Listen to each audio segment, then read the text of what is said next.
ওমর ফারুক বলতেছেন, মা কি দুঃখ তোমার মনে, যেই দুঃখ নিয়ে 6 দিন হলে তুমি আমারে খুঁজতেছ। মেয়েটা বলতেছে, আমির আল মুমিনিন, আমার জীবন সার্থক হয়ে গেল। সুবহানাল্লাহ।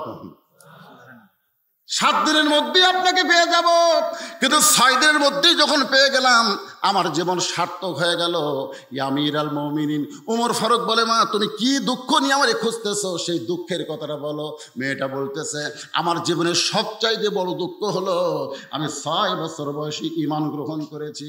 আমার জীবনের সবচাইতে বড় দুঃখ হলো ইয়া আইয়ুহাল্লাযীনা আমানু, 6 বছর বয়সে ঈমান গ্রহণ করেছি। ঈমানের কলেমা পড়েছি এই কথা কিন্তু বলে নাই, ঈমান গ্রহণ করেছি। একটা হলো কলেমা পড়া, আর একটা হলো কলেমা গ্রহণ করা। এই বাংলাদেশের সব আলেমের কিন্তু দুঃখ নাই, সব আলেমের কষ্ট নাই, কিন্তু যারা কোরআন পড়েছে, কোরআন মোতাবেক হক তাফসীর করে, তাদেরকে হ্যান্ডকাপ লাগায়া লাগায়া জেলখানার মধ্যে ঢুকাইতেছে। কথা বল না কেন, কথা বল না কেন? সব আলেমের কোনো অসুবিধা আছে? আমাদের মতন তেল তালারা কোনো টেনশন নাই। আমির হামজার মতন বক্তা বাইরে থাকবো, মামুনুল হকের মতন বক্তা বাইরে থাকবা, আল্লামা সাইদি হুজুরের মতন বক্তা তুমি বাইরে থাকবা, সেই সুযোগ বাংলাদেশে নাই। তোমাদের মতন যারা কোরআনের হক কথা হক তাফসীর করে, তাদেরকে ভিতরে ঢুকান লাগবে। জোরে কথা কথা ঠিক কিনা? কথা কন না কেন, কথা বলেন। একটু মনোযোগ দিয়ে শুনবেন।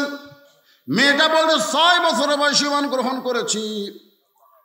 ঈমান গ্রহণ করার অপরাধে 12 বছর আমাকে জেলখানায় বন্দি জীবন কাটাতে হয়েছে।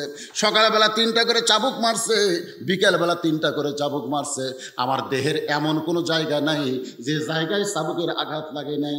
আমির আল মুমিনিন, আপনি যখন রোম পারস্য দখল করলেন, তখন আপনি ঘোষণা করে দিলেন মুসলমান কোনো রাষ্ট্র যখন দখল করবে, ওই রাষ্ট্র তখন আল্লাহর কোরআন আইন অনুযায়ী চলবে। আর আল্লাহর কোরআন দিয়ে যখন কোনো রাষ্ট্র চলবে, ওই রাষ্ট্রে কোনো জেলখানার দরকার হবে। আপনি জেলখানার দরজা মুক্ত করে দিলেন। 12 বছর জেল খেটে আমি জেল থেকে যখন বের হলাম, আমি যাব কোথায়? আমার বাবা খ্রিস্টান, দাদা খ্রিস্টান, মা খ্রিস্টান, গোষ্ঠী শুদ্ধ খ্রিস্টান। আমি একজন মুমিনা নারী হয়ে খ্রিস্টানদের দেশে না গিয়ে এই মদিনার অলিগলি ঘুরতেছি। যদি আপনার দেখা পাই, তাহলে আপনার কাছে এই দুঃখী নারী একটু আশ্রয় চায়। সুবহানাল্লাহও বলেন না? খুব পশা লাগে। সুবহানাল্লাহ কত পশা লাগে। একবার কবেন, জান্নাতের মধ্যে আল্লাহ আপনাকে একটা গাছ দিয়ে দিল। এটা কি গাছ রে? ইউক্যালিপটাস। যে গাছের ছায়া অতিক্রম করতে একটা তেজস্বী ঘোড়ার 500 বছর লাগবে। আরো জোরে কারণ সুবহানাল্লাহ। বিশ্বাস হয় না?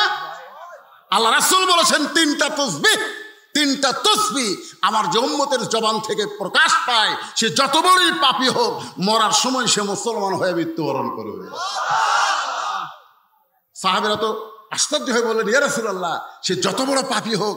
রাসূল বললেন, পাপী হলেও মৃত্যুর আগে আল্লাহ তাকে ঈমান নসিব করে দিবে। বলেন হুজুর, জীবন থাকতে এই 3টা তাসবিহ বলার সময় আমরা মুখ বন্ধ রাখবো না।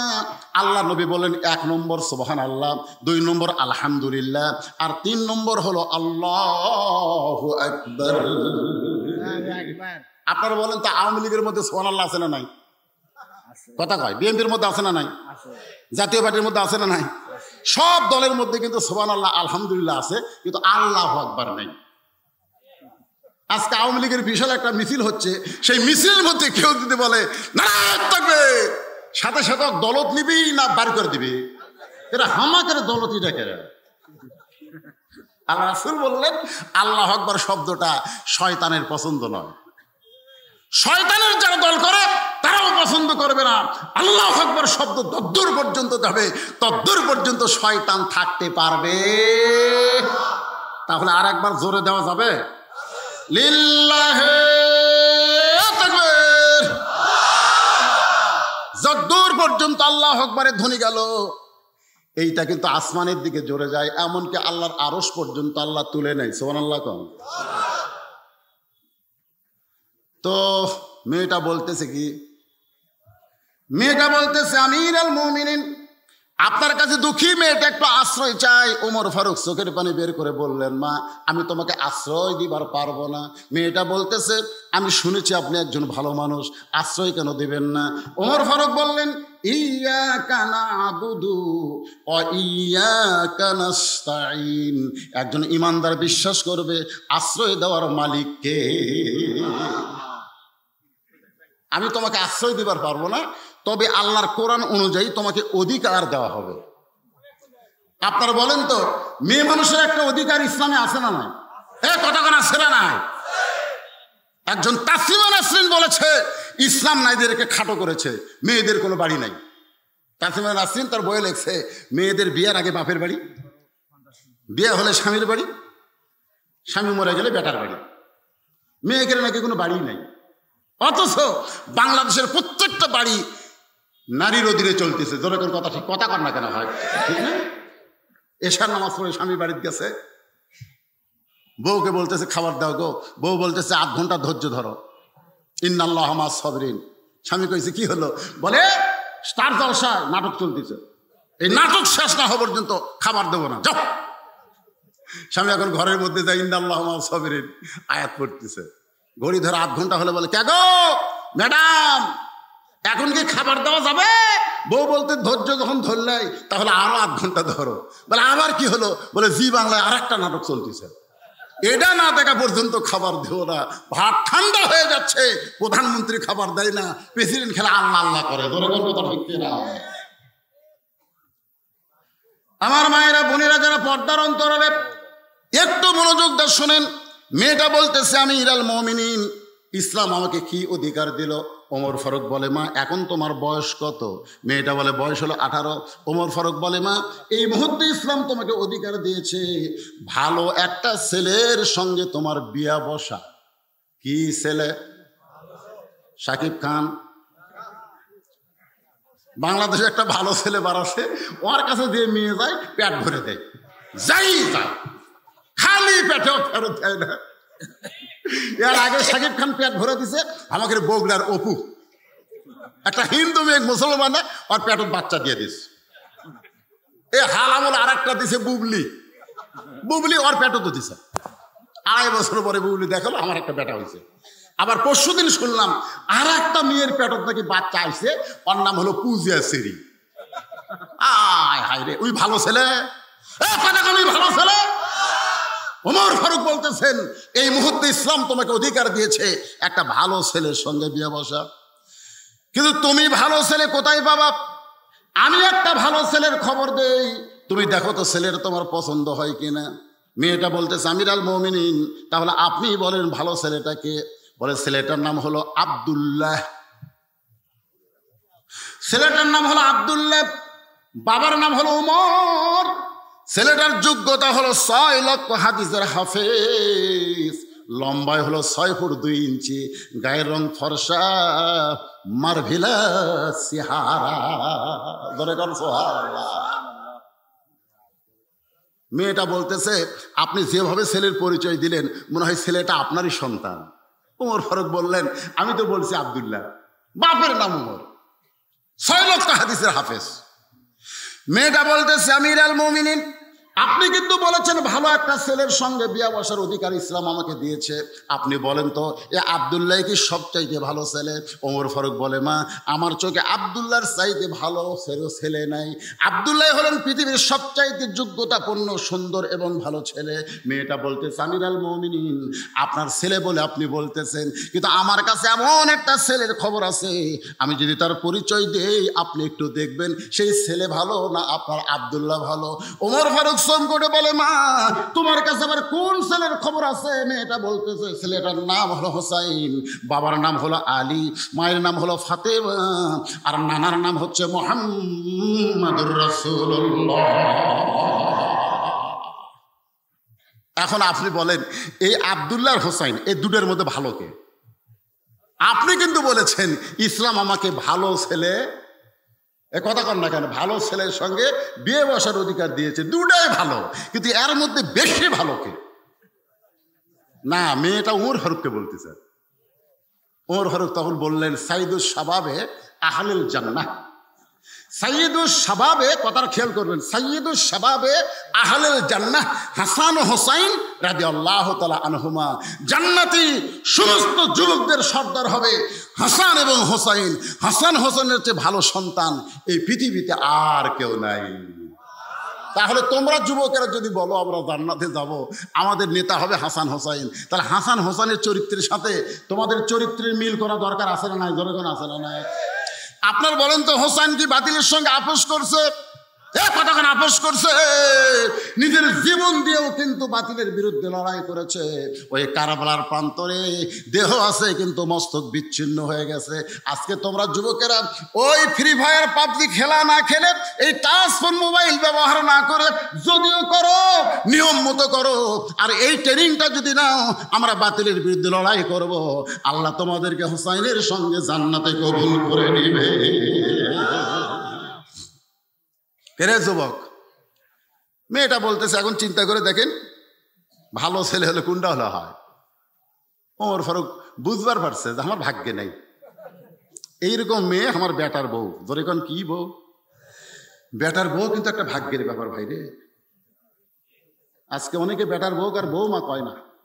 বহু মুরব্বীকে বলছি বেটার বিয়ে করাইছি হুজুর দুটা, তাহলে মাশাআল্লাহ দুটা বউ মা কয়। নাউজুবিল্লাহ, কিসের বউ মা? বউ দজ্জাল। আর বাপের বাড়ির থেকে যখন কেউ আসে তখন 13 আইটেমের খাওয়া হয়, আর শ্বশুর বাড়ি কেউ গেলে ওই দরজায় খুলবার চায় না। ধরে কোন কথা, কথা কোন ঠিক কিনা? সোমবারের দিন আমার শ্বশুর আসবে, আর শনিবার থেকে বউ আমার কান গরম করে। আব্বা আসতেছে, আব্বা কিন্তু দেশি মুরগি পছন্দ করে, আব্বা ট্যাংরা মাছ খায়, পাতাসে খায়। আরে খাবে রে, অসুবিধা কি? সকাল থেকে পাক করতেছে, দুপুরবেলা আমার শ্বশুর খাবার বইছে, টেবিলে দেখি 13 আইটেম। শ্বশুর খাবার চায় না, আমার বউ জোর করে খাওয়ায়, খান আব্বা, আর এক টুকরা খান আব্বা। আমার শ্বশুর রাগ করে বলতেছে, এই জন্যই তো আমি আসবার চাই না, খালি খাওয়া, এত খাওয়া যায়। আমি বললাম, আল্লাহ রে, মেয়ে তার বাপকে কি ভালোবাসে, আমার কলজা ভরে গেল। কিন্তু কয়েকদিন পরে যখন আমার বাপ আমার বউ মুখের আগে এক থালি বিস্কুট দিছে, চাবায় আর দাঁতের সাথে বেঁধা যায়, বিস্কুট চাবায় আর দাঁতের সাথে বেঁধা যায়। আমার বাবা লোক দিয়ে খিলাল করে। বাবার কাছে এসে সালাম দিলাম, বাবা খবর কি? খবর খারাপ, ভালো বিস্কুট বাজারে নাই। যতবার আসি তোর বউটা কি বিস্কুট দেয় রে, খালি দাঁতের সাথে বেঁধা যায়। বউকে ঘরের মধ্যে আমি বললাম, ভালো বিস্কুট না দিয়ে এটা কি দেশ? তোর বাবা আসলে 13 আইটেমের তরকারি, আর আমার বাবা আসলে এরকম বিস্কুট কেন দেশ? স্বামী হিসাবে নিজের বিবির দিকে একটু খেয়াল করার দরকার আছে না? কথা কেন আছে না? আদম আলাইহিস সালাম খেয়াল না করার কারণে হাওয়া গন্ধম খাচ্ছে। খেয়াল না করার কারণে আদমকে শরবত করে হাওয়ারে খাওয়াইছে। আপনি বইয়ের দিকে যদি খেয়াল না করেন, আমার বাবা আদমকে যেমন জান্নাত থেকে বের করেছে, আমাদেরকেও জান্নাতে ঢুকতে দিবে না। কথা কোন ঠিক না? একটু খেয়াল রাখেন মালগুলা কোন পজিশন আছে। আমার মায়েরা বলেন, একটু মনোযোগ দিয়ে শুনবেন। ওমর ফারুক বললেন, মা, জীবনে কোনোদিন ঘটকালি করি নাই, আজকে প্রথম ঘটক হব। মেয়েটাকে নিরাপদ আশ্রয় দিয়া ওমর ফারুক হক আলীর বাড়িতে বিকাল বেলায়, আসসালামু আলাইকুম ইয়া আহলাল বাইত আম্মা সাইলা ফালা তানহার, কোরআন শরীফের একটা আয়াত, সূরা দোহা। হক আলী দরজা খুলি, ওয়া আলাইকুম আসসালাম ইয়া আমিরাল মুমিনিন, এই ফকিরের আয়াত কেন তেলাওয়াত করলেন? ওমর ফারুক বলে, আলী, জীবনে ঘটকালি করিনি ভাই, আজকে প্রথম আইছি তোমার দরজায়, আল্লাহর রাস্তা আমার ফিরে দিও না ভাই রে। আলী বলতেছে, আপনি বলেন কি, এই ঘটকালি ব্যবসা শুরু করলেন কবে? তোমার হোসেনের জন্য একটু ঘটকালি করতে চাই। হযরত আলী আল্লাহর শুকর আদায় করে বললেন, আপনার মতন মহান ব্যক্তি যদি আমার হোসেনের ঘটক হয়, তাহলে পাত্রী অবশ্যই ভালো হবে। ওমর ফারুক বললেন, এত ভালো আমার আব্দুল্লাহ রে চয়েস করে না, ওই পাত্রী এত ভালো আমার আব্দুল্লাহরে চয়েস করে না। যোগ্যতা হলো 6 বছর বয়স ইমান গ্রহণ করেছে, 12 বছর ইমানের পরীক্ষা দিয়েছে, এরপরও মেয়েটা ইমান হারা হয় নাই। আলী কান্দার বলে, এমন একটা মেয়ে যদি হোসেনের বউ হয়, তাহলে আল্লাহ আমাকে একটা বৌমা উপহার দিবে। কারণ এর আগে আমি হাসানক বিয়ে করাছি। আলী বলতেছে, হাসানক আমি বিয়ে করাছি, বউটা খুব খারাপ। হাসান রাদিয়াল্লাহু যে মেয়েটাকে বিয়ে করছে, মেয়েটার পরিচয় জানেন? মেয়েটার নাম হলো জায়েদা। নামটা খেয়াল করবেন, মেয়েটার নাম কি? জায়েদা। কুটনি কুটনি, এর কথা ওর কাছে, ওর কথা ওর কাছে, বিবিসি। বিবিসি বলছেন না, বিবিসি যেরকম খবর সাপ্লাই দেয়, কতগুলো মেয়ে গ্রামে আছে, গোটা গ্রামের খবর আর কাছে। জোরেকার কথা ঠিক না? এরকম কিছু মেয়ে মানুষ আছে না নাই?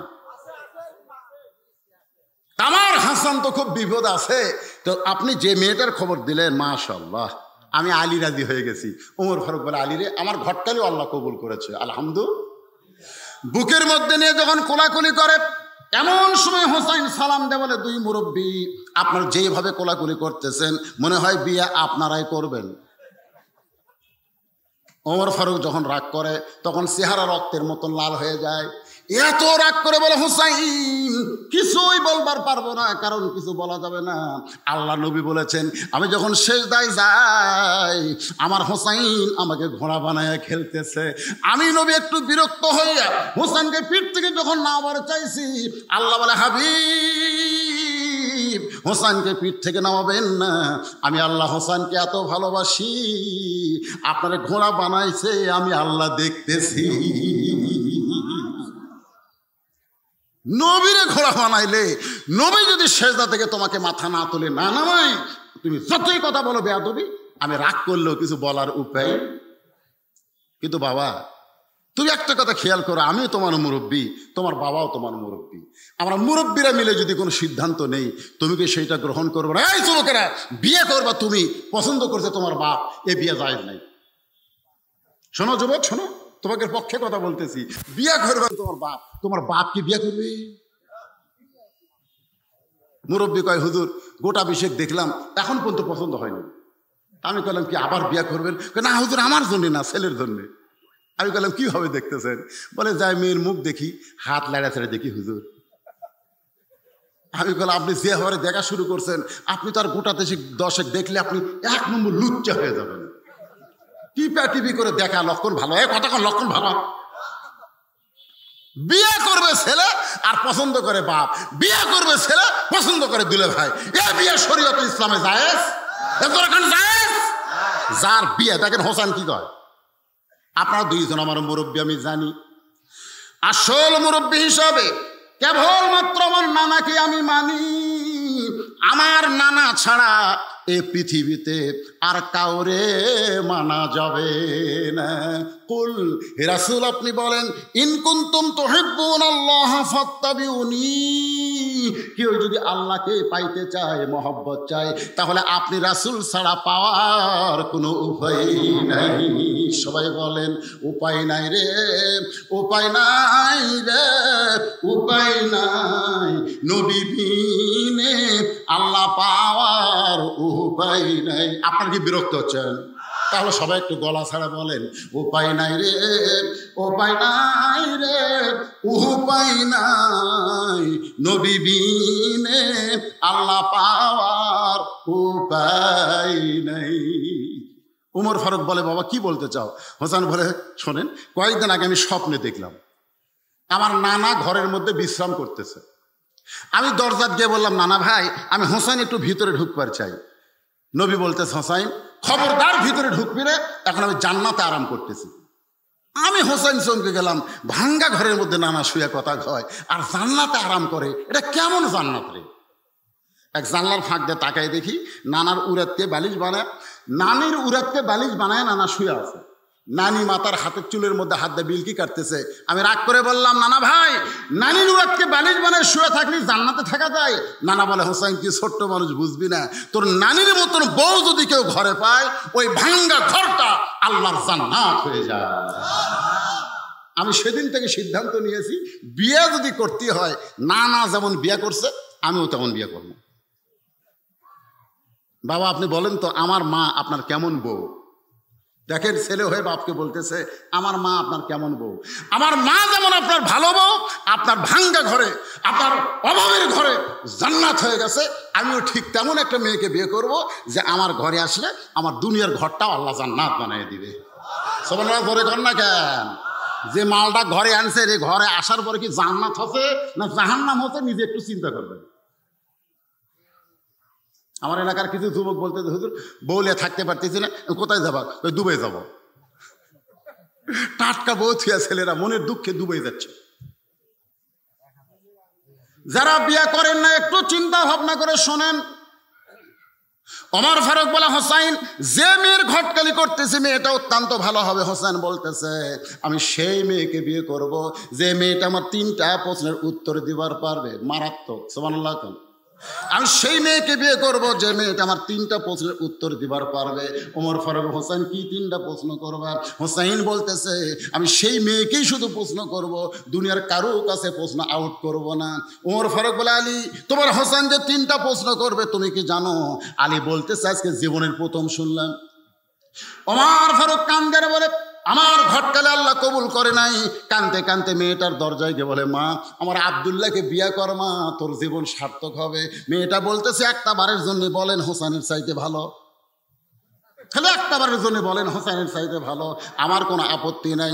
ওমর ফারুক বলতেছে, হোসেনের চাইতে ভালো বলতে পারবো না, কিন্তু হোসেন যে তোমাকে বিবাহ করবে না শর্ত দিয়েছে, 3টা প্রশ্নের উত্তর দিলে বিয়ে করবে। যে প্রশ্ন আমি ওমর জানি না, তার বাপ পর্যন্ত শোনে নাই, তাহলে তুমি কি 3টা প্রশ্নের উত্তর দিবার পারবা? মেয়েটা বলতেছে, আমিরুল মুমিনিন, হোসেন কি 3টা প্রশ্ন করবে আমি জানি না, তবে আমার ঈমান বলতেছে আমি না পারলেও আমার আল্লাহ পারবে।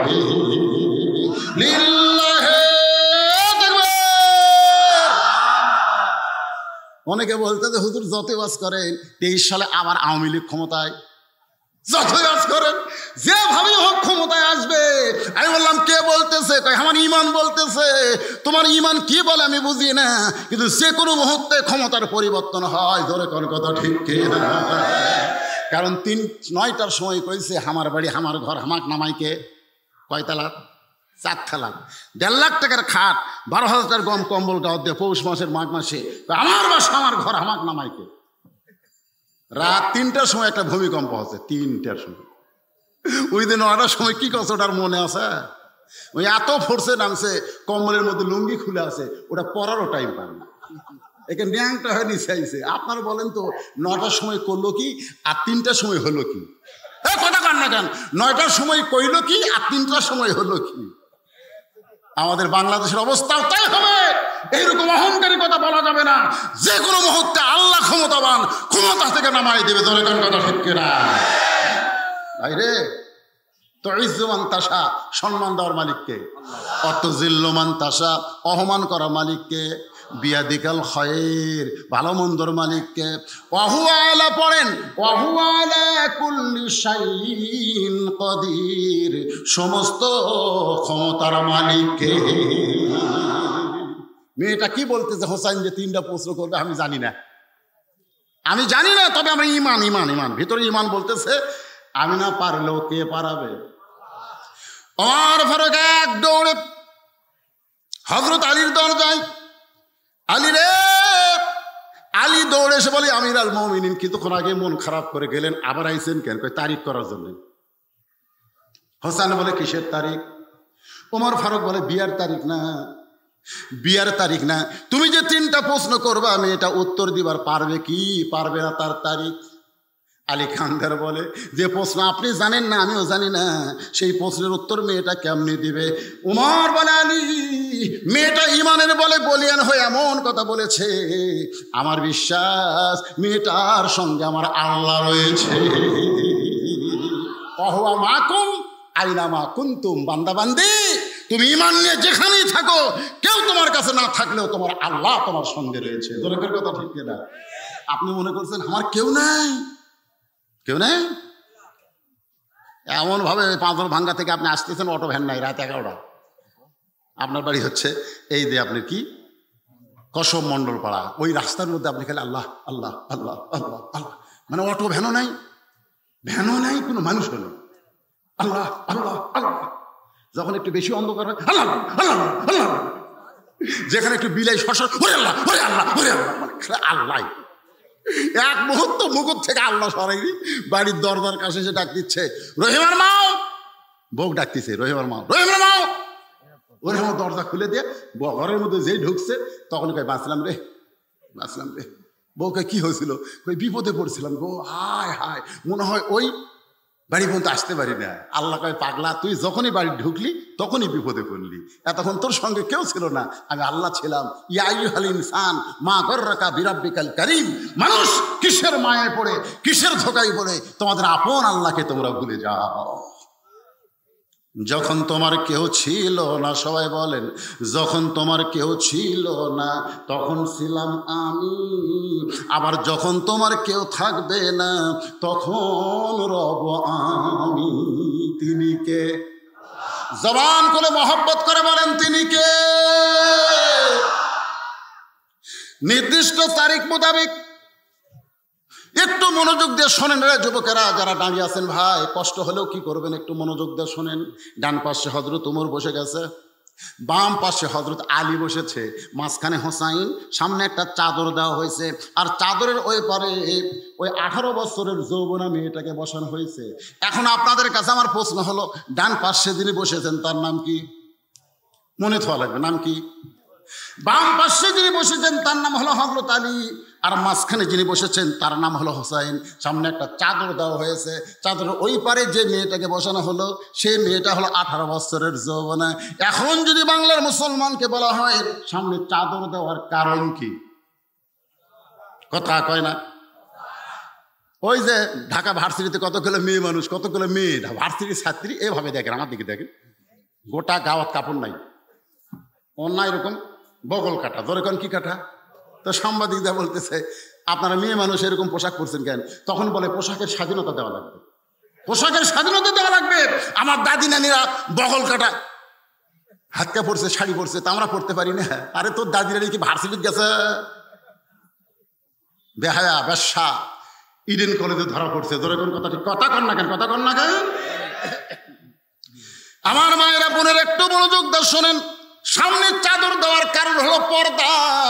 অথচ বাংলাদেশের একটা নাম করা গায়িকা বেগম মমতাজ বলেছেন, ওরে শরীয়তের মৌলানা চোখ দুইটা করলা কানা, মনের পর্দা বড় পর্দা তোমরা খুঁজে পাইলা না, শরীয়তে মানে না। আপনারা বলেন তো মনের পর্দা পর্দা না পর্দা আল্লাহর হুকুম? সবাই জবান খুলে বলেন, মনের পর্দা যদি পর্দা হতো, ওমর ফারুকের মন ভালো না খারাপ, হোসেনের মন ভালো না খারাপ, আলীর মন ভালো না খারাপ, তারপরেও সামনে চাদর দিয়ে বুঝাইছেন মনের পর্দা পর্দা না, পর্দা হলো আমার আল্লাহর আইন।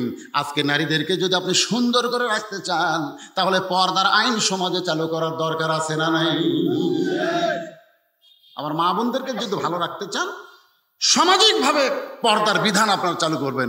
সমাজে না পারলে আপনি বাড়ির থেকে শুরু করে দেন, আপনার বাড়ি থেকে শুরু করেন। আপনার অধীনে যে সমস্ত মেয়েরা আছে এই মেয়েদেরকে আপনি পর্দায় রাখেন। আর দায়ুস লা ইয়াদখুল জান্নাহ, লা ইয়াদখুল মানে কখনোই জান্নাতে প্রবেশ করবে না দাউস। সাহাবারা বলেন দায়ুস কোন নারী? রাসূল বলেন দায়ুস কোন নারী না, দায়ুস হলো ওই সকল পুরুষ মানুষ যাদের অধীনে নারীরা পর্দা করে না।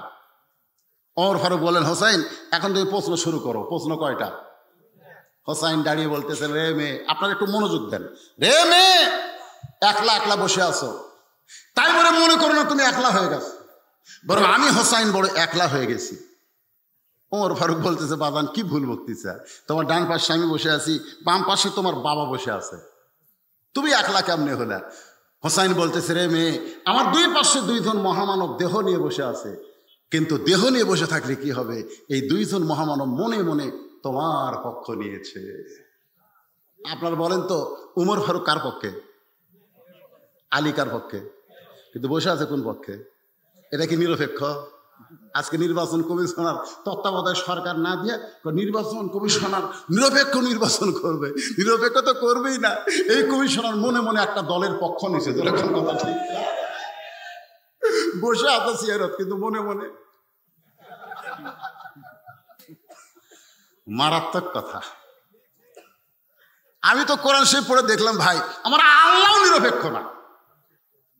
আল্লাহ যদি নিরপেক্ষ হতো তাহলে কেন বললেন আমাইয়াবতাগি গয়রাল ইসলামা দীনান ফালা ইউকবালা মিনহু? আল্লাহ কেন বললেন ইসলাম ছাড়া অন্য কোনো ধর্ম গ্রহণ করলে আমি আল্লাহ সেটা কবুল করব না? এ কথাটা তারা বোঝা গেল আমার আল্লাহ নিরপেক্ষ নয়, আমার আল্লাহ হলো মুসলমানের পক্ষে। ধরে কোন কথা? তবে একটা সুন্দর কথা যে 50 বছর পরে এবছর বাংলাদেশে একটা নিরপেক্ষ চেয়ারম্যান পাওয়া গেছে। স্বাধীনতার পরে কোনো নিরপেক্ষ চেয়ারম্যান পাওয়া যায়নি, এই বছর একটা পাওয়া গেছে, একটা হিজড়া চেয়ারম্যান হচ্ছে। যেরকম কি চেয়ারম্যান, এ কথা কয় না কেন? আমি গত চেয়ারম্যান ইলেকশনের আগে আপনাকে এলাকায় দিনে একটা মাহফিল করছিলাম, মনে আছে আপনাদের? পাশে একটা দিনে মাহফিল করছিলাম না,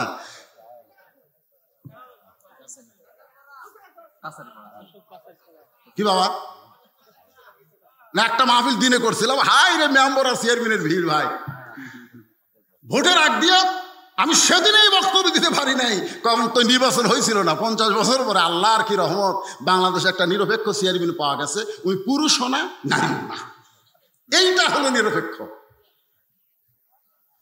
কি ভাবতেছেন? ওমর ফারুক বলে, হোসাইন তাহলে এখন প্রশ্ন শুরু করো। বিসমিল্লাহির রহমানির রহিম। হোসাইন বলতেছে, রে মেয়ে, আমার 1 নম্বর প্রশ্ন হলো, আমার মাকে তুমি জানো? হয়তো আলী চমকে উঠছে, হয়তো আলী চমকে উঠছে, কে আমি বেটার সাথে আছি, আর বেটা বাপের কথা না কয়ে মায়ের কথা কয়। কারণ বাংলাদেশের প্রত্যেকটা বাপ ছেলে যখন খারাপ হয় তখন দোষ কাট দেয়, তোর পেটের থেকে কি মাল বাড়াচ্ছে দেখছো, এত খারাপ, তোর পেট থেকে কি বাড়াচ্ছে। আর ছেলে যখন গোল্ডেন প্লাস পায় তখন কি কয়, আল্লাহ আমাকে একটা ছেলে দিছে রে।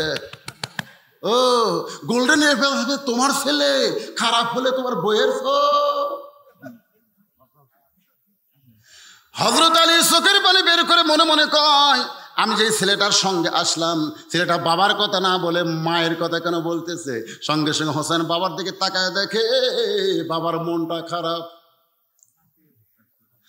বাবা আনন্দে মাতিয়া সাগরে ভাসাইয়া সেই যে চইলা যায়, খবর লয় না মাজন, ধরিয়া উদরে কতই কষ্ট করে, 10 মাস পরে পায় প্রসবের বেদনা, এমন দরদি ভাবে কেউ হবে না আমার মা, মা গো।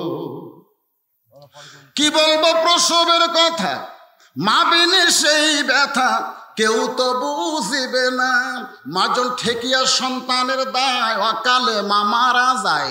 মাজন ঠেকিয়া সন্তানের দায়, অকালে মা মারা যায়। কেন সে মায়ের ভক্তি করো না, এমন দরদি ভাবে কেউ হবে না। সবাই বলেন আমার মা গো।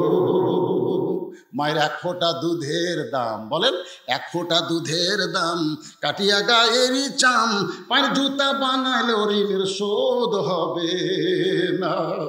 অবশ্যইনাল ইনসানা বিওয়ালিদাইহি ইহসানান হামালাতুহু উম্মুহু। আল্লাহ বলতেছে তোমাদের মা। হোসেনকে জায়গায় ভুল কইছে, বাবার কথা না বলে মায়ের কথা কেন বলতেছে? কারণ প্রত্যেকটা সন্তান ভালো না মন্দ এটা নিরূপণ হয় মায়ের ভিতর দিয়া। একটা খ্রিস্টান নেপোলিয়ন বলেছে, তোমরা একটা ভালো সন্তান যদি চাও, ভালো একটা মা, ভালো মায়ের দরকার, ভালো বাপের দরকার না। আমার মায়েরা যদি নষ্ট হয়ে যায়, বেপরদা হয়ে যায়, সমাজের মধ্যে বিশৃঙ্খলা হয়ে যায়, মেয়েদের জোরে কোরআন তেলাওয়াত করা জায়েজ নাই, আর 2 মেয়ে ঝগড়া লাগছে উত্তর পাড়ায়, দক্ষিণ পাড়ার মরদেরা থরথর করে কাঁপতিছে, কি ঝড় শুরু হলো রে। আপনার বলেন, আপনাদের বউ যদি চিল্লাচিল্লি করে, আপনার জান্নাতে যাওয়া সহজ হবে? এদের ছেলের মাকে এখন থেকে সাইজ করা লাগবে বাবা। হোসেন বললেন, আমার 1 নম্বর প্রশ্ন হলো, আমার মাকে তুমি জানো? আমি কোন মায়ের সন্তান? সঙ্গে সঙ্গে মেয়েটা পর্দার ওপার থেকে বলে, হোসাইন আপনার মাকে আমি চিনি। সুবহানাল্লাহ কবেন না? সুবহানাল্লাহ। বুঝতে পারেননি? হোসেন প্রশ্ন করেছে, আমার মাকে তুমি জানো? কিন্তু উত্তরে বলে আমি চিনি। যেই কইছে চিনি, ওমর ফারুক জিব্বাত কামড় খাইছে। কামড় খাওয়ার কারণ হলো যে ও প্রশ্ন করলো কি আর করলো কি রে? হোসেনের মাকে পাড়া বেড়ানি নাকি যে গোটা পাড়ার লোক চিনবি?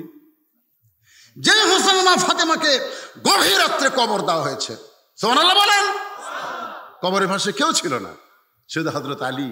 আল্লাহকে বলতেছে, আল্লাহ আমার ফাতেমা পর্দা নিশি, আমি পর্দার মধ্যে রাত্রিবেলা তাকে অন্ধকারে কবর দিয়েছি, আল্লাহ আমার ফাতেমাকে তুমি মাফ করে দাও। এই মাফের কথা বলে কবর দিকে তাকায় দেখে আর কবরই নাই। 4-5টা পুরাতন কবর দেখা যায়, কে রে? এইমাত্র ফাতেমার কবর দিলাম, সেই নতুন কবর কোন জায়গায়? আলী গোটা জান্নাতুল বাকি দৌড়ার বলে ফাতেমার কবর, ফাতেমার কবর কোথায়? ফাতেমার কবর কে যেন বলে আলী রে, আমার ফাতেমা পর্দানিশী, আমি আল্লাহ জোহরা ডিগ্রি দিয়ে তার কবরকেও কিয়ামত পর্যন্ত পর্দা করেছি। যার কবর পর্যন্ত চিহ্ন নাই, আর ওই মেয়ে কয় আমি চিনি। আলী কান্দের কয় তুই কি কোষ রে পাগলি, আমি হোসেনের বাবা, ফাতেমার স্বামী, তারপরও আমি আজ পর্যন্ত পুরাপুরি চিনবার পারিনি। গভীর রাত্রে হযরত আলী ঘুম থেকে চেতন পায়ে দেখে ফাতেমা নাই। এখন বলেন যত বড়ই হুজুর স্বামী হোক, চেতন পায়ে বউ কাছে না থাকলে কি হবে? সন্দেহ হবে না? হয়তো আলী তাকায় দেখে দরজা খোলা, দরজা খোলা, কিরে দরজা খোলা, গভীর রাত্রে তাকায় দেখে মরুভূমির ভিতরে কালো চাদর এরকম মাথার উপর দিয়ে খুব জোরে জোরে ফাতেমা হাঁটতেছে। আলী সন্দেহ হয়ে গেল, গভীর রাত্রে আমাকে একলা থুয়ে বউটা আমার যায় কোথায়? পিছনে পিছনে নিরাপদ দূরত্ব বজায় রেখে হাঁটতেছে। আল্লাহ নবী যেই ঘরে শুয়ে আছে ওই ঘরে জানলায় ফাতেমা চুপটি করে দাঁড়িয়ে বলে, বাবা মেহেরবানি করে একটু ঘরের দরজা খোলেন। সঙ্গে সঙ্গে নবী ঘরের দরজা খুলে দিলে ফাতেমা ঘরের মধ্যে যায়। আলী দৌড়ে গিয়া জানলার কাছে কান লাগায়, দেখে আজকে বাপ মেয়ের মধ্যে কি গল্প হয়, আমার বিরুদ্ধে মনে হয় গল্প হবি। এর কান লাগায় আছে। রাসূল বলে ফাতেমা, এই ফাতেমা তুই একলা ঢুকলি কেন? আলীকেও নিয়ে আয়। আলী জানলার কাছে চুপ করছে, কে রে? আমি জানলার কাছে, এটা নবী কেমনে জানলো রে? ফাতেমা বলতেছেন, বাবা আপনি আনবার করলে কেমনে আনবো, ঘুমের মধ্যে আছে। আপনি বলেন একটা ঘুমন্ত স্বামীকে আমি ফাতেমা যদি চেতন করে আপনার কাছে নিয়ে আসি, তার ঘুমের ক্ষতি হবে, আমার পাপ হবে। আমি আমার ঘুমন্ত স্বামীকে চেতন করতে পারিনি বাবা, গভীর রাত্রে আপনার কাছে আইছি, মেহেরবানি করে একটু বাতি জ্বালান। আল্লাহ নবী বলেন, বাতি জ্বালানোর কোনো দরকার নাই, কি বলবি বলে তাড়াতাড়ি যা। কারণ আলী যদি চেতন পায় তখন কি করবি? কারণ চেতন পাইলে কিন্তু আলী জানবার পারবে তুই তার কাছে নেই, তোরে সন্দেহ করবে মা, তোরে সন্দেহ করবে মা। ফাতেমা বলে, বাবা খবরদার এমন কথা বলবেন না, আল্লাহ আমাকে এমন একটা স্বামী দিয়েছে যেই স্বামী কোনোদিন আমাকে সন্দেহ করবে। আপনারা বলেন তো আলী জানলাত খাড়া হয়ে আছে, সন্দেহ করে না? যখন সন্দেহ করে না, যেই ফাতেমা কইছে আমার স্বামী কোনোদিন আমাকে সন্দেহ করবে না, তখনই হকারি বুঝতেছে, আরে আমি আমার বউরে চিনতে পারিনি রে, যে বউ আমাকে এত বিশ্বাস করে আর আমি তার পাশে দৌড়াই। সুবহানাল্লাহ কবেন না? ফাতেমা বলে, বাবা একটু বাতি জ্বালান। সঙ্গে সঙ্গে নবী বাতি জ্বলাইয়া, ফাতেমা কোনো কথা না বলে দুইটা হাত আল্লাহ নবীর সঙ্গে বাড়ায় দেয়।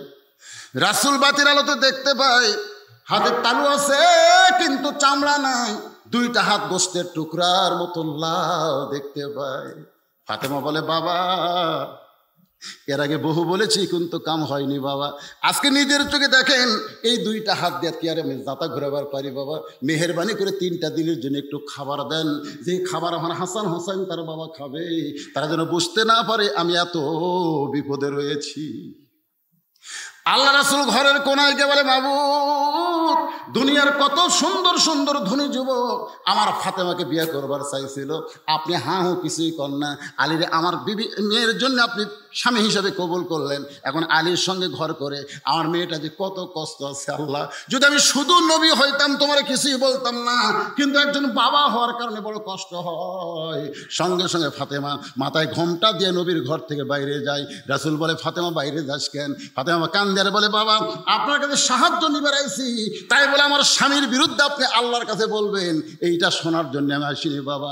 আপনি জানেন না বাবা, আল্লাহর পরে কাউকে যদি সেজদা দেওয়ার হুকুম থাকতো আপনি বলেছেন স্বামীর পায়ে সেজদা করো। আমি সেদিন থেকে আল্লাহর পরে আমার স্বামীকে এত ভালোবাসি, আমার স্বামীর বিরুদ্ধে কিছু বললে আমি ফাতেমা আর সহ্য করতে পারি না। রাসূল বলে, তুই কে মা, তুই কে রে? আমি নবী হইয়াও তো তোর চিনতে পারলাম না।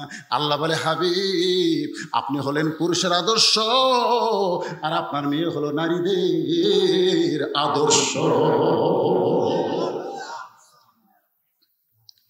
আলীর চোখে দর দর করে পানি পড়তেছে, অনেক সময় পার হয়ে যায়, মেয়েটা বিরক্ত হয়ে বলে, হোসাইন 1 নম্বর প্রশ্ন করলেন, আমি উত্তর দিলাম, হইল কি হইল না? আপনার 3টা বিচারক যে কথাই কর না, আপনি প্রশ্ন করলেন আপনার মাকে, আমি বললাম চিনি, হলো কি হলো না কথা কর না কেন? ওমর ফারুক বলে কেমনে হবে? হোসেন প্রশ্ন করেছে আমার মাকে তুমি জানো, আর তুমি উত্তর দিলে কেমনে চিনবা? তুমি হোসেনের মাকে চিনো? মেয়েটা বলতেছে হোসাইন আপনার মায়ের চোখের ভুরু জোড়া ছিল, আপনার মায়ের বাম গালে কালো একটা তিল ছিল, থুতুনির তলে লাল একটা দাগ। সঙ্গে সঙ্গে আলী কান্দের বলে মা যা বলছো বলছো আর বলো না, এখানে তিনজন পুরুষের মধ্যে একজন পরপুরুষ রয়েছে। এখানে তিনজন পুরুষের মধ্যে একজন কি পুরুষ? আপনার বলেন তো সেই পরপুরুষের নাম কি? দেখছেন, ফাতেমা দুনিয়া থেকে চলে গেছে, সেই ফাতেমার বর্ণনা সহি বর্ণনা, মানে যেটা দেখা বর্ণনা, সেই বর্ণনা একটা পরপুরুষের সামনে দেওয়া যাবে না। আর আমাকে মুরিদের বইয়ের কাছে পীর সাহেব কি পুরুষ? কথা কই না রে বাঙালিরা, কথা কই না। আপনার এলাকাতে মনে হয় ভণ্ড নাই। তুই তো মুরিদ নিলি, তুই বহু কিছু পাইলি, তোর বউ মুরিদ করাবি না? তা সে বউকে বলতেছে আমার বাপজান তো তোমাকেও মুরিদ দিবার চাই, বউ তো এক ঠ্যাং তুলে আসে, চলো যাই। পীর সাহেব বলতে তুই মুরিদ দিছিস? বলে হ্যাঁ হুজুর 1 বছর আগে। তোর বউ যখন লাইনি তুই বেড়া থাক, তোর বউ ভিতর ঢুকে দে। আর টাটকা বউ ভিতর ঢুকে দিছে, বাবা দরজা বন্ধ করে দিছে, দিয়ে লাহুস সবক লাহুত। বোঝেন কিছু? যেদিন কোরআন দিয়ে বাংলাদেশ চলবে, ভণ্ডদের আস্তানা গোটা বাংলার জমিনে থাকবে না। ধরে কোন কথা ঠিক না? ইসলামের সবচাইতে ক্ষতি করে এরা, এই ভণ্ডরা। আমার দয়াল বাবার দরবারেতে কেউ ফিরে না খালি হাতে, ইয়াকা নাবুদু ওয়া ইয়াকা নাস্তাইন। সূরা ফাতিহার মধ্যে যখন আপনি পড়েছেন, এইটা বলা আপনার জন্য শিরক হয়ে গেছে। কারণ মুমিন মুসলমান কোনো বাবার কাছে যাবে না। মুমিন মুসলমান নামাজে 5 বার কার কাছে দাঁড়াবে? কথা বলেন না, কার কাছে? সূরা ফাতিহার মধ্যে আল্লাহ শিক্ষা দিয়েছে ইয়াকা নাবুদু ওয়া ইয়াকা নাস্তাইন। আলী কান্দারে বলে মা তুমি কেমনে বলতে পারো চোখের ভুতু জোড়া? এটা আমি আলী বলতে পারি, কারণ আল্লাহ রাসূল বলেছেন 2 বিবির এই যে ভুরুর জোড়ার মাঝখানে কেউ যদি একটা মহব্বতের চুমা দেয়, তারা আমল নামায় একটা নফল হজের সওয়াব আল্লাহ দেয়। সুবহানাল্লাহ। সবাই করলো না রে? আমি কি বলছি? প্রেমিকার না বইয়ের? 2 বইয়ের যে ভুরু নাই, ভুরু ভুরু এর মাঝখানে আলী বলতেছে রে মা, ফাতেমার বাম গালে কালো একটা তিল ছিল, আমি বলতে পারবো স্বামী হওয়ার কারণে। থুতুনির তলে লাল একটা দাগ ছিল, বলতে পারি, কিন্তু তুমি কেমনে বলবা? মেয়েটা বলে হোসাইন ওই রোমের জেলখানায় যখন বন্দি ছিলাম, শেরদিল কারারক্ষী সকালবেলা আমাকে 3টা চাবুক মারতো, বিকালবেলা 3টা করে চাবুক মারতো। এই চাবুকের আঘাতে জর্জরিত হয়ে একদিন বিরক্ত হয়ে আল্লাহকে বললাম, আল্লাহ তোমার কলেমা তোমার ঈমান নিয়ে রোমের জেলখানায়, আর এইভাবে আমাকে কষ্ট দেয়। তুমি আল্লাহ আছো আসমানে, তোমার নবী আছে মদিনায়, আমাকে দেখার মতন এই জেলখানায় কেউ নাই। এই কথা বলতে বলতে আমি যখন বেহুশ হয়ে চলে গেছি, এমন সময় দেখি ওই জেলখানায় আমার শহরের পাশে নূরের একটা পুতুলি বসে বসে কাঁদতেছে। আমি বললাম কে গো আপনি? জান্নাতের হুরি না বেহেশতের পরি? আমার মাথায় হাত দিয়ে বলে মা আমি জান্নাতের হুরিও না বেহেশতের পরিও না, আমি জান্নাতুল বাকি থেকে এই জেলখানায় দেখতে এসেছি, আমার নাম হইল ফাতেমা। মেয়েটা বলে হোসাইন সঙ্গে সঙ্গে আমি আপনার মার চেহারার দিকে দেখি, গোটা শরীরের কিছুই দেখতে পাই না, শুধু মুখটুকু দেখতে পাই। ওই মুখটুকুর মধ্যে চোখের বড় জোড়া দেখেছি, বাম কালে কালো একটা তিল দেখেছি, থুতুর তলে লাল একটা দাগ দেখতে পাই। সঙ্গে সঙ্গে হোসেন চিল্লে বলে রে মেয়ে, 1 নম্বর প্রশ্নের উত্তর যেমন আশা করেছিলাম তার চাইতে 100 গুণ তুমি সুন্দর দিয়েছ। ওমর ফারুক বলতে চালি ভাই আমার ঘরটায় আল্লাহ কবুল করছে। হোসেন বলে এত সহজ না, 3টা প্রশ্নের উত্তর দিলে বিয়ে করব, 1টা দিলে করব না। ওমর ফারুক বলে হোসেন তাহলে 2 নম্বর করো। হোসেন বলতেছে আমার 2 নম্বর প্রশ্ন হলো তুমি 6 বছর বয়সে ঈমান গ্রহণ কেমনে করলা? তুমি বলেছ তোমার দাদা খ্রিস্টান, তোমার মা খ্রিস্টান, তোমার বাবা খ্রিস্টান, রোম দেশের সকলেই খ্রিস্টান, এই খ্রিস্টান দেশে তুমি 6 বছর বয়সে ঈমান কেমনে পাইলা? ওমর ফারুক চমকে উঠছে, কারণ এই প্রশ্ন তো উমরেরই করার কথা। 2 পাহাড়ের মাঝখানে যখন দেখা হয়েছে, ওমর ফারুকের এই প্রশ্ন করার দরকার আসলো কিনা বলেন? যেই প্রশ্ন উমর করতে পারে না, সে প্রশ্ন কে করছে? মেয়েটা বলে হোসাইন 6 বছর বয়সী ইমান কেমনে পাইলাম? রে যুবকেরা, বাবাদের একটু মনোযোগ দিয়ে শোনেন। এমনি এমনি ইমান পাইছি বলে ইমানের গুরুত্ব কম। কারণ আমার দাদা মুসলমান, আমার বাপ মুসলমান, আমিও মুসলমান, জন্মসূত্রে মুসলমান, এই জন্যে কিন্তু আমাদের ইমানের গুরুত্ব নাই। মেয়েটা বলতেছে, আমি যখন পড়ন্ত বিকাল বেলায় আমার দাদা হাত ধরে বলতেছে, নাতনি রে, আজকে রোমের রাজ দরবারে খেলা হবে, তুই কি খেলা দেখতে যাবি? মেয়েটা বলে, হোসাইন, আমার দাদা যখন বলতেছে রাজ দরবারে খেলা হবে, তুই কি খেলা দেখতে যাবি? কারণ আমার দাদা সাধারণ কোনো মানুষ না, আমার দাদা হলো রোম সম্রাট কাইসার। ওমর ফারুক চোখ করতে, সর্বনাশ, এ মেয়ে তো সাধারণ কোনো মেয়ে না রে, রোম সম্রাট কাইসারের নাতনি। মেয়েটা বলতেছে, হোসাইন, আমি পড়ন্ত বিকাল বেলায় রাজ দরবারে যখন বাবার দাদার সঙ্গে খেলা দেখতে আসলাম, আসার পরে দেখি আমার দাদার পাশে ছোট্ট একটা চেয়ার সাজায় রাখছে। ওই চেয়ারে আমি বসে বললাম, দাদু ভাই, খেলা দেখার কথা বলে আপনি আমার নিয়ে আইলেন, খেলাটা কোন জায়গায়? আমার দাদা বলে, ওই যে তাকায় দেখ। মেয়েটা বলে, হোসাইন শোনেন, 6 বছর বয়সে কেমনি ইমান পাইলাম, একটু মেহেরবানি করে আপনারাও শোনেন।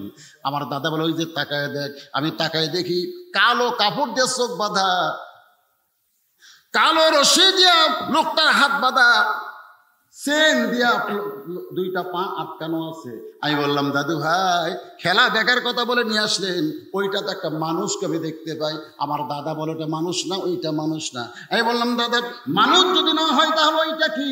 আমার দাদা বলতেছে, ওইটা হইল মুসলমান। আসলে কিন্তু রোম সম্রাট কাইসার তার নাতনিকে যেটা বলেছে, ওইটা মুসলমান, ওটা কিন্তু তাচ্ছিল্য করে বলেছে। ওটা মানুষ না, ওটা কি? মুসলমান। ওটা মানুষ না, ওটা কি? জঙ্গি। ওটা কি রে? জিএমবি। আমার মেজো মেয়ে একদিন আমাকে বলতেছে, বাবা, মাঝে মধ্যে যে টিভিতে খবর দেয় আজকে 10 জন জঙ্গি ধরা পড়লো, এরা কোন জঙ্গল থাকে? আমার মেজো মেয়ে আসলে বুঝতে পারেনি। তা আমি তখন বললাম, মা, যেদিন তোমার বাবা ধরা পড়বে সেদিনও বলবে আজকেও একটা জঙ্গি ধরা পড়ছে, বুঝলু রশিদ? তোমার মেয়ে চমকটা কাঁদতেছে, বলতেছে, বাবা, আপনি ধরা বললে জঙ্গি কেন? আপনি কি জঙ্গলে থাকেন? আমি বললাম, মা, বাংলাদেশে যারা কোরআন হাদিসকে সহ্য করতে পারে না তারা আলেমদেরকে জঙ্গি বলে। ধরে কথা, ওইটা মানুষ না, ওইটা মানুষ না, ওইটা হলো একটা মুসলমান।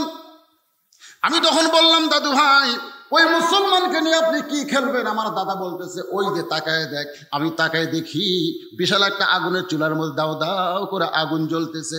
ওই আগুনের চুলার উপর বিশাল একটা তেলের ডেকসি, নিচের তেলের আগুনের তাপে ওই তেলটা খালি টকবক টকবক টকবক করতেছে। আমার দাদা বলতেছে, নাতি রে, আজকের খেলা হলো ওই মুসলমানকে হাত পাও বেঁধে উত্তপ্ত তেলের মধ্যে ফেলে দিব। ওই তেলের মধ্যে মুসলমান যখন কই ভাজা মাছের মতন হয়ে যাবে, তখন আমরা আনন্দ করে বলবো, আজকের খেলার নাম হলো মুসলমান মারার খেলা। আজকের খেলার নাম কি? কথা কয় না। বর্তমানে গোটা বিশ্বে যেই খেলা চলতেছে সেই খেলার নাম কি? আপনারা বুঝতেছেন না? প্রতিদিন যে হারে বিশ্বের মুসলমানকে হত্যা করা হচ্ছে, কথা বলার কেউ নাই। মুসলমানের আল্লাহর ঘর মসজিদ ফিলিস্তিনে ইসরায়েল ইহুদিরা দখল করবার চায়। ধরে করার কথা ঠিক কিনা?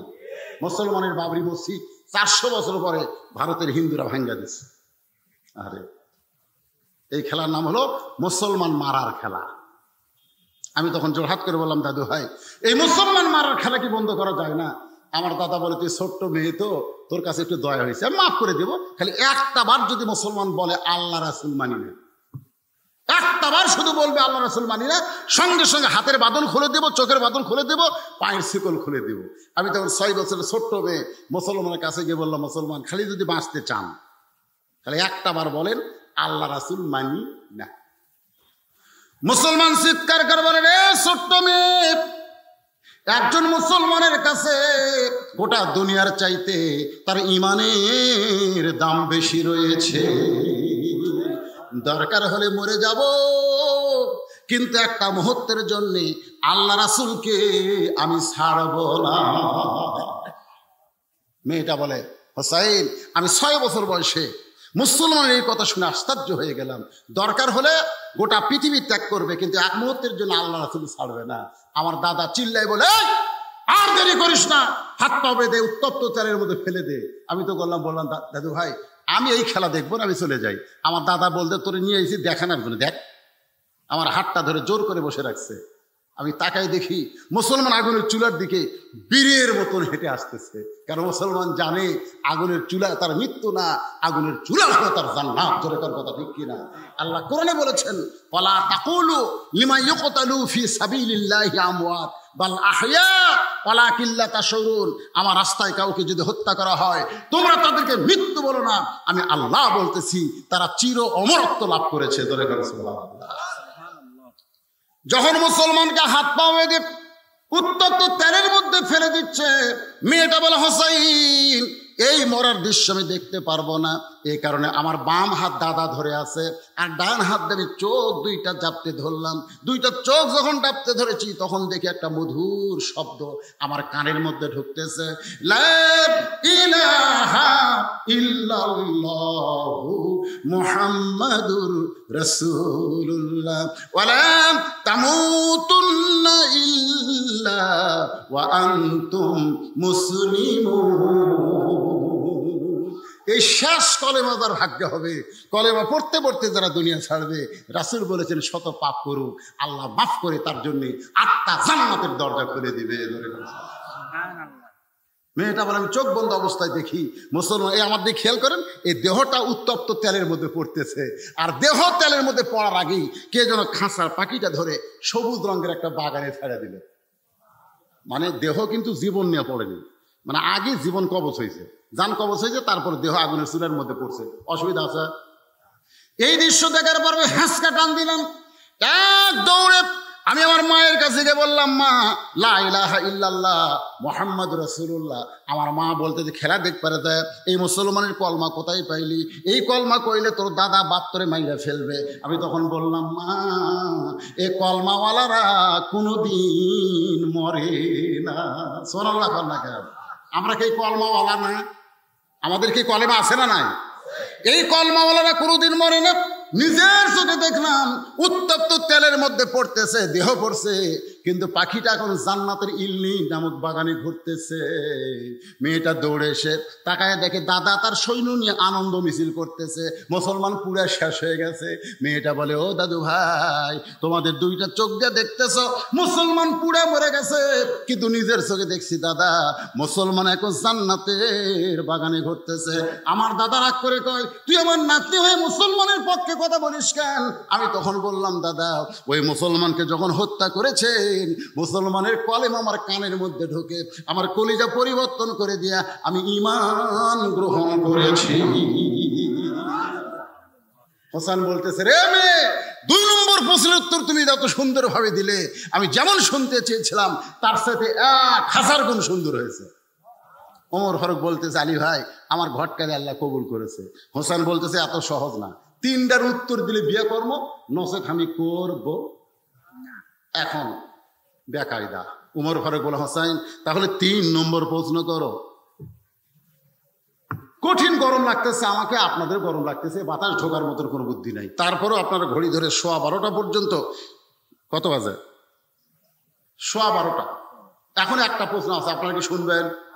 কারা কারা শুনবেন আল্লাহ একটু হাত দেখেন তো দেখি। লিল্লাহি তাকবীর। হাত নামান, এই জন্যই তুললাম হাত, কারণ আপনার যদি এখন ওঠেন আর আমি যদি বলি বসেন, তাহলে আপনারা যদি বলেন হুজুর কয় তারিখে দাওয়াত দিয়েছেন?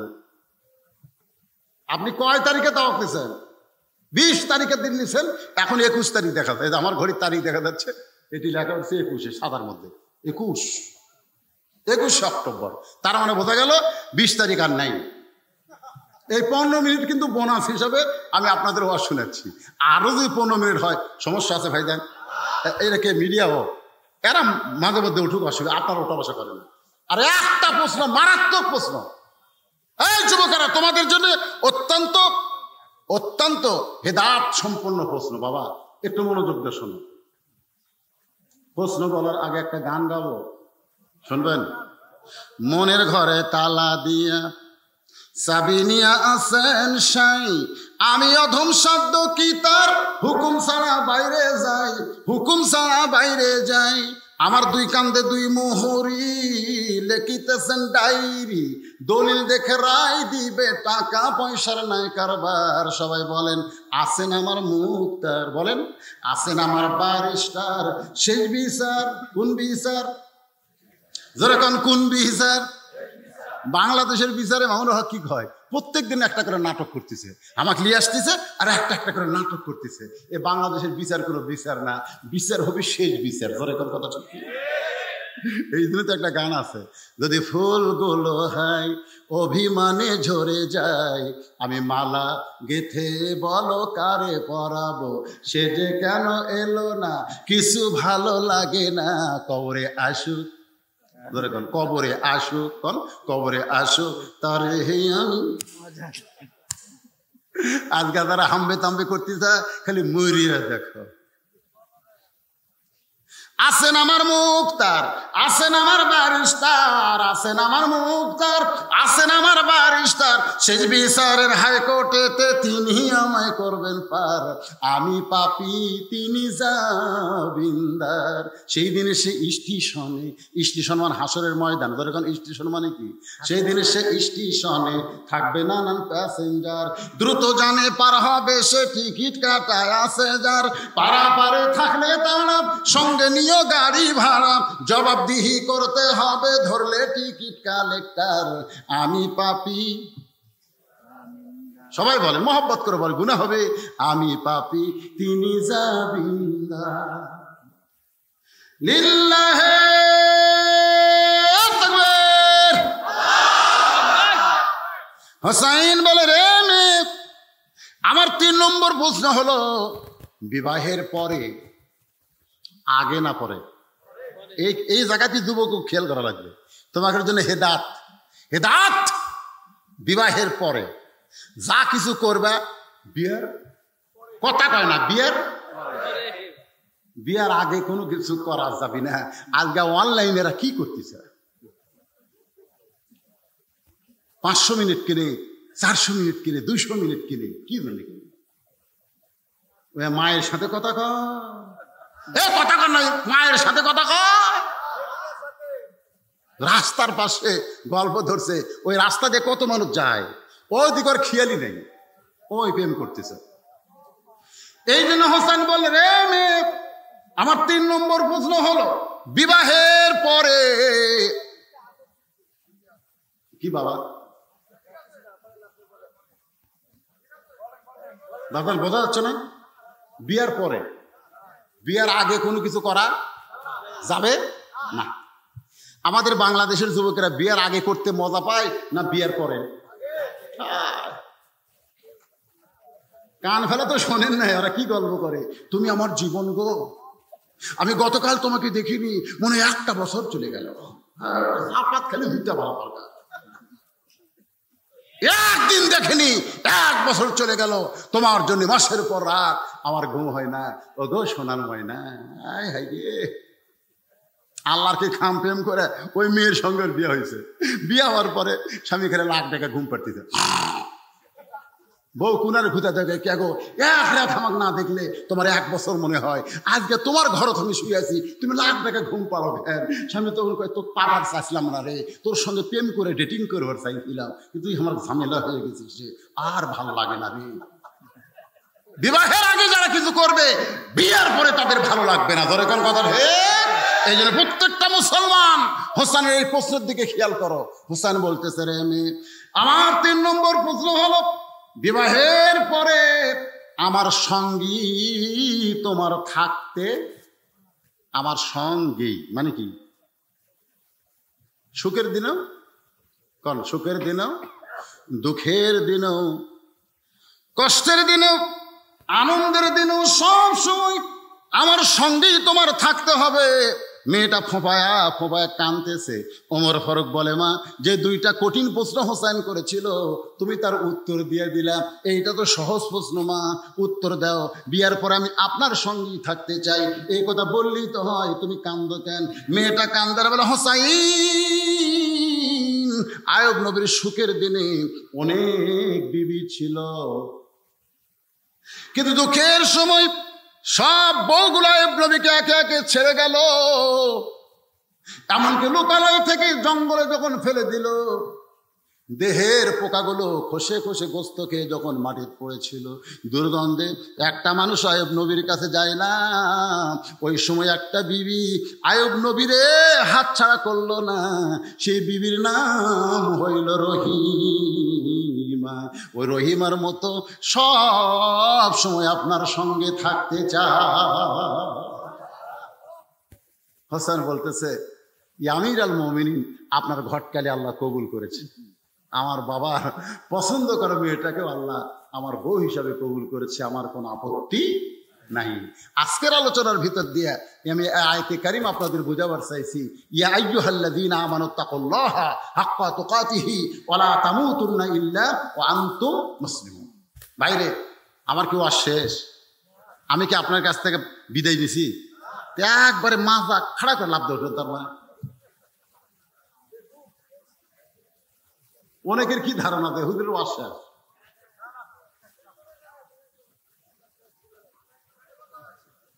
পানি বদলাবে আপনাদের কাছে। শোনেন, সব মানুষের দরকার হয় না। বিশাল ধানের ঠিপ, বিশাল ধানের ঠিপ, সব কি ধান? যার কারণে সব কি ধান? গৃহস্থ যদি বলে সবই ধান, একদম চালাক লোক হয়, ওই যে বড় ফ্যান আছে বাতাস দেয়, বড় ফ্যান যখন বাতাস দেয় ধানগুলো সব ওটিয়ে পড়ে, আর চিটা পাতান সব উড়ে উড়ে চলে যায়। ধানের মতোই ঢপ বাড়ে, কিন্তু ভিতরে দানা নেই।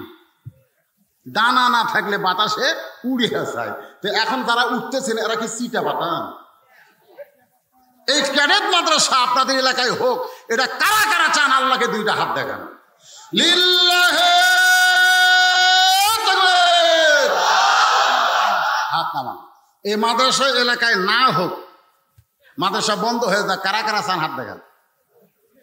কেউ চান না। তাহলে এই মাদ্রাসায় যদি চান, গত বছর আপনারা 50টা কোরআন শরীফ এখানে বিক্রি হয়েছিল, আপনারা কিনেছিলেন বাপদান, মাত্র 500 টাকা একটা করে কোরআন। বাপমা যাদের কবরে গেছে 500 টাকা দিবেন, একটা কোরআন দানের সওয়াব আল্লাহ বাপমার কবরে দিয়ে দিবেন। ক্যাডেট মাদ্রাসার জন্য উপকার হবে। একটা কোরআন শরীফ, কোন আল্লাহর পাগল বাপমাকে জান্নাতে দেওয়ার জন্য একটা কোরআন বাবদ 500 টাকা দান করবেন। আমি দোয়া করে দেব আল্লাহ বাপমার কবরকে যেন জান্নাত বানায় দেয়। কে দিছে? কে দিল 10,000? আব্দুল সালাম সুলেমান পিতা নিতু। লিল্লাহি তাকবীর। আব্দুল সালাম সুলেমান নিতু বাবা মায়ের জন্য দোয়া চাই।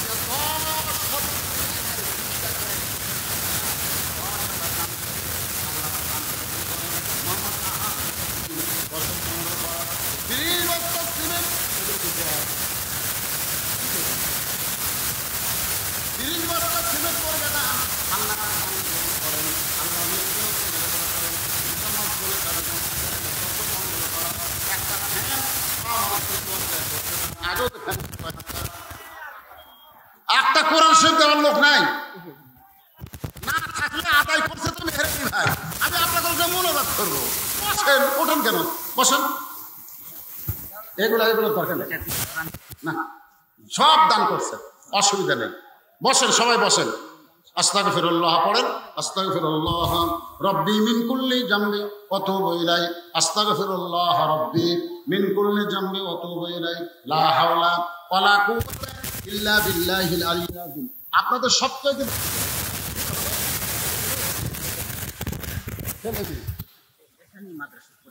এখানেই মাদ্রাসা করতেছে, ভিত দিয়া সুন্দর মাদ্রাসা হবে, ক্যাডেট মাদ্রাসা হবে। আপনাদের ছেলে মেয়েকে ভর্তি করে দিবেন।